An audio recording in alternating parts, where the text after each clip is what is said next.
Good morning to everyone. Myself, Dr. R.C. Chauhan, Associate Professor, सम्राट Prithviraj Chauhan government college Ajmer. आज हम BSc part second में physics first that is thermodynamics and statistical physics में unit second में Carnot engine जो हम last turn पे discuss कर रहे थे उसको कंटिन्यू करेंगे। आज हम दो चीज़ पढ़ने वाले हैं। First, the efficiency of Carnot engine and second one is the refrigerator and its performance of work or the work performance. Now we can conclude from the last term that the Carnot engine and its working and the work calculated by the Carnot engine. So we have calculated the work done on and by the working substance at the last lectures. This is like this one कि हमने गत lecture में कि एक कार्यकारी पदार्थ पर कितना कार्य किया गया है या इसके द्वारा कितना कार्य किया गया ये सब कैलकुलेट किए थे, उनको मैंने समराइज किया है। पहला है समतापी प्रसार। इसको हमने जो फिगर था उसके हिसाब से इसमें कि प्रसार होता है तो गैस द्वारा कार्य किया जाता है, तो किया गया कार्य होगा W1 RT1 logarithm of the VB by VA। Next रुद्धोष्म प्रसार जो हमने A to B किया था, उसमें यह है कि रुद्धोष्म प्रसार में गैस द्वारा किया गया कार्य है, क्योंकि प्रसार हो रहा है इसलिए गैस द्वारा किया गया कार्य है W2 equal to RT1 minus T2 gamma minus 1। Third one, अब हम वापस ओरिजिनल पोजीशन पे आना चाहते हैं तो हमने समतापी संपीड़न करना है, तो गैस पर किया गया कार्य होगा W3 equal to minus RT2 logarithm of the BC minus VD। क्योंकि गैस पर किया गया कार्य इसलिए इसको हमने नेगेटिव किया है। And the fourth one, the last, रुद्धोष्म संपीड़न that is adiabatic compression, gas पर किया गया कार्य ये भी नेगेटिव होगा and W4 equal to minus RT1 minus T2 divide by gamma minus 1। इस प्रकार हम देखें कि A से B, B से C एंड C से D एंड B से A, तो रिसाइकिल हो गया, पूरा कार्नोट चेक हो गया। इस चक्कर में जो कुल किया गया कार्य होगा W equal to W1 plus W2 plus W3 plus W4, हम चारों को जोड़ देते हैं। तो हमने देखा कि प्रथम दो प्रक्रियाओं में प्रसार होता है, गैस द्वारा किया गया कार्य है, धनात्मक होता है, और अगले दो में W1 W2 पॉजिटिव हो गए। अगले दो जो अंतिम दो होते हैं जिनको हम संपीड़न कहते हैं, DB नेगेटिव हो जाता है, because DW equal to minus PDB, तो DB यदि नेगेटिव है तो इसका मतलब DW भी नेगेटिव होगा।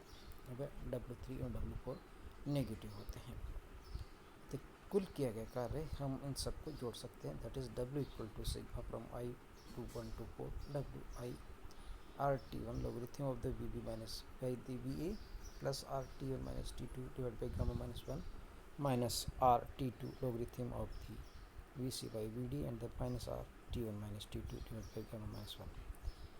क्योंकि second and fourth equal and opposite है तो कैंसिल हो जाते हैं। सो जो किया गया कार्य है वो W equal to RT1 logarithm of the VB by minus by the VA minus RT2 logarithm of the VC by VD होता है।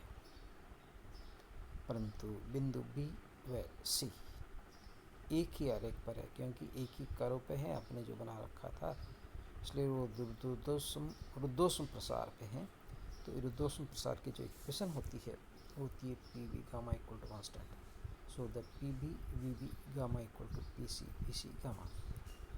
PV को हम RT लिख सकते हैं, तो इसे हमने देखा PV equal to RT1 and the PC equal to again the RT2, so we can write PBVB equal to RT1 and then PCVC equal to RT2, so we can substitute the value of the PB and the PC in terms of the temperature, so that gives the VC by the VB equal to T1 by T2 power 1 divided by 1 minus 1 divided by gamma minus 1।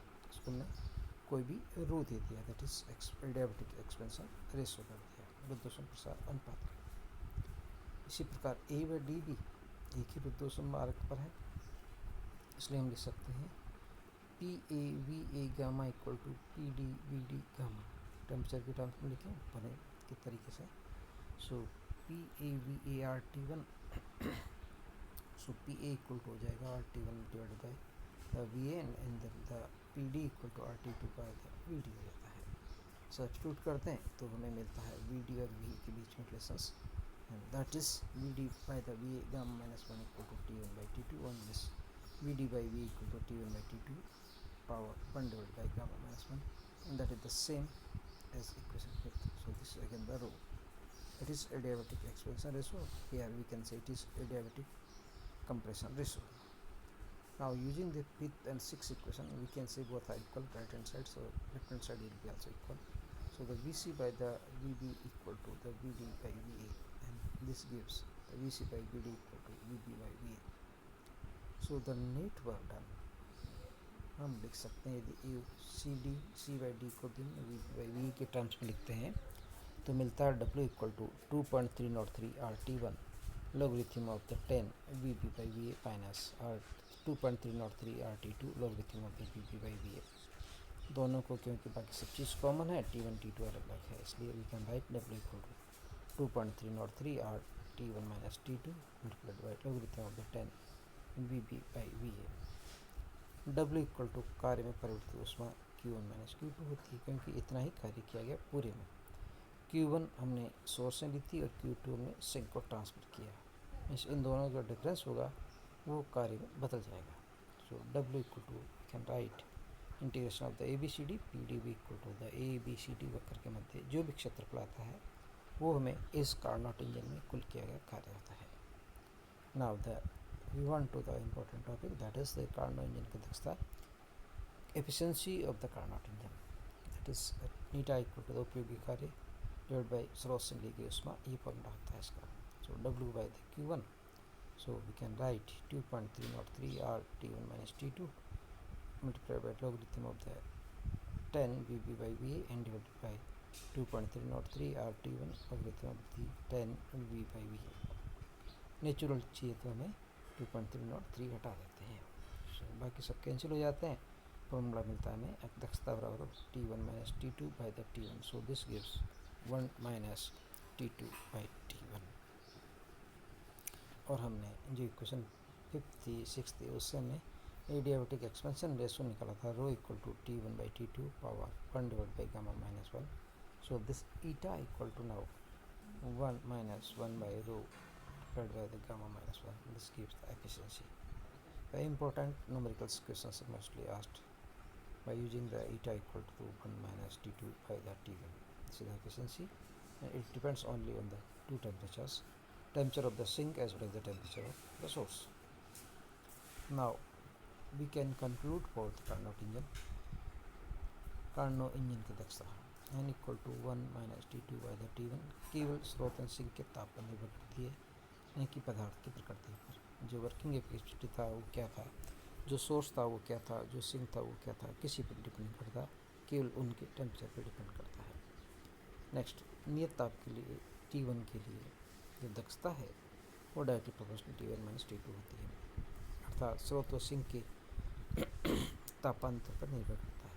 ये ताप का अंतर ज़्यादा है दक्षता बढ़ जाती है, यानी नियत T1 के लिए T2 के कम होने पर दक्षता बढ़ जाती है। यदि मान लो दो सोर्स है, दोनों की टेम्परेचर इक्वल है और जो सिंक है उनकी टेम्परेचर अनइक्वल है, तो दोनों मध्य इंजन कार्य कर रहा है, तो यदि जो कम टेम्परेचर होगा T2 जिसका कम होगा, यानी T1 माइनस T2 का जितना ज़्यादा गैप होगा उतनी ज़्यादा दक्षता हो जाएगी इसकी।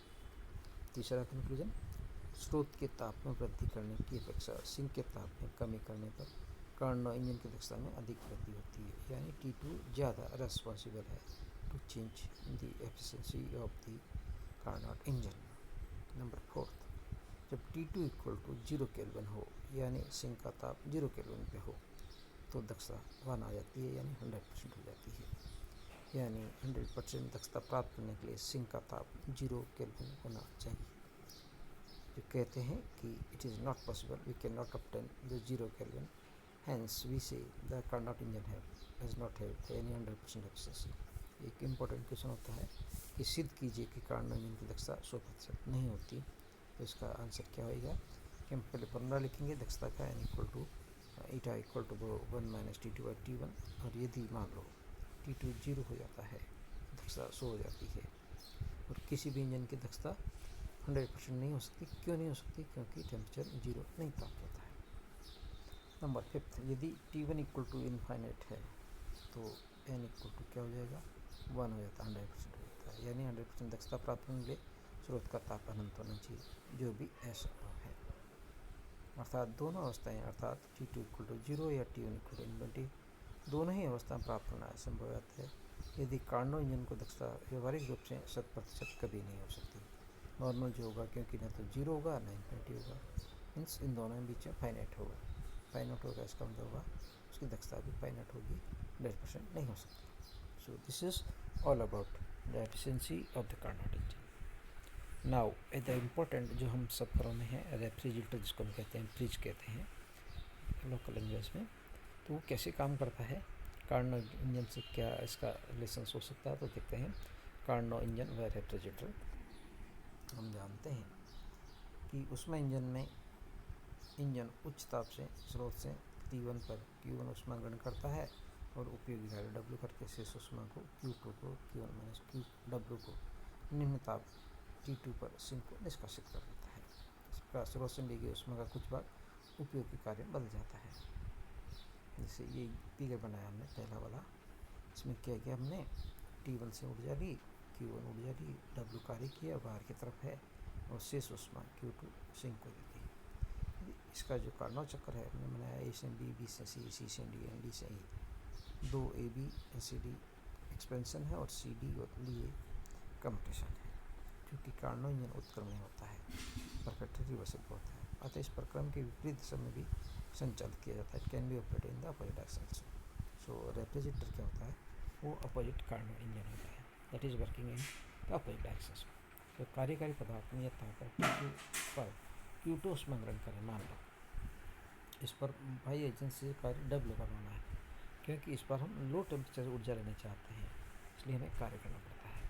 देखिए कैसे इसको समझ सकते हैं कि पानी की टंकी यदि बहुत ऊपर है तो पानी नीचे आता है, अपने आप आता है, कुछ काम होता है, पंप मोटर चल सकती है या कुछ टरबाइन चल सकता है, परंतु यदि नीचे से ऊपर ले जाना है तो हमें कुछ कार्य करना पड़ता है।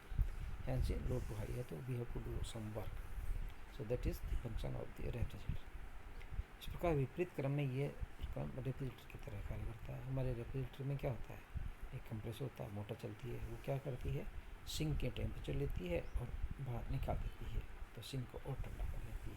यानी जो हमारा फ्रीजर पॉइंट होता है वहाँ से टेम्परेचर निकाल के, गर्मी को, हीट एनर्जी को निकाल के बाहर जो फ्रिज के पीछे जो ताड़ियाँ लगी रहती है, जो स्ट्रैप्स लगी रहती है, वहाँ उसको निष्कासित कर देती है। So that is work as a refrigerator.